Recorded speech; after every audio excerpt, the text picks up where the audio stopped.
Hey guys, Danny here with Sideways at 11. Today we're going to be talking about the 2020 VW Atlas Cross Sport.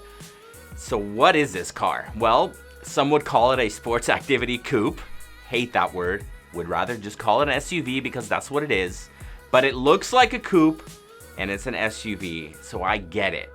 But in all reality, it's a sports activity coupe. It's an SUV that looks like it has a chop top and is coupe-ish. So it gives it that like coupe, sporty, kind of BMW X6 look. So basically what VW did was take the regular standard Atlas and then they converted it into this more sporty, wider looking SUV. Which I'm all for because they still retain the interior space, but the only difference is that it's aimed more at someone that likes to have SUVs but still kind of have that sporty look to it. And those are popular, so I understand why VW would make them. So what makes this car so special? Well, it's a 5-seater, so nothing special there. It carries the same amount of people that most SUVs would carry, unless you go with like a 7-seater or something along those lines. Now, the Atlas Cross Sport is 2.8 inches shorter and 2.3 inches lower than the standard Atlas model.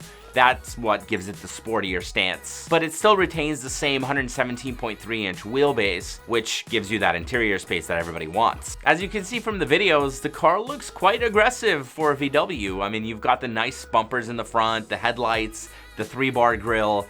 In the back, you have the sculpted rear bumpers. This is quite a nice looking SUV. Everything is definitely going for it. Now, there are 2 engine options that come on the Atlas Cross Sport. There's a V6 and a 4-cylinder engine.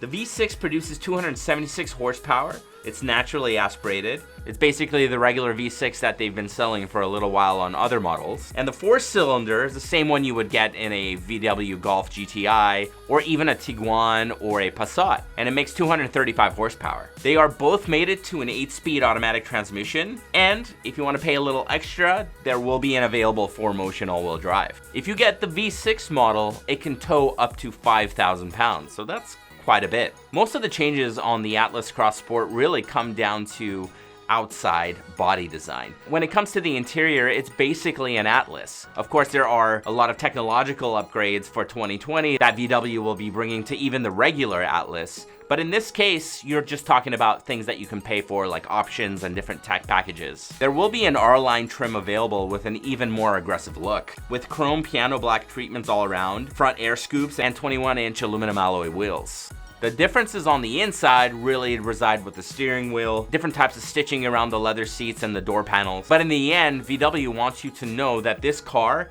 will have a slew of high-tech features.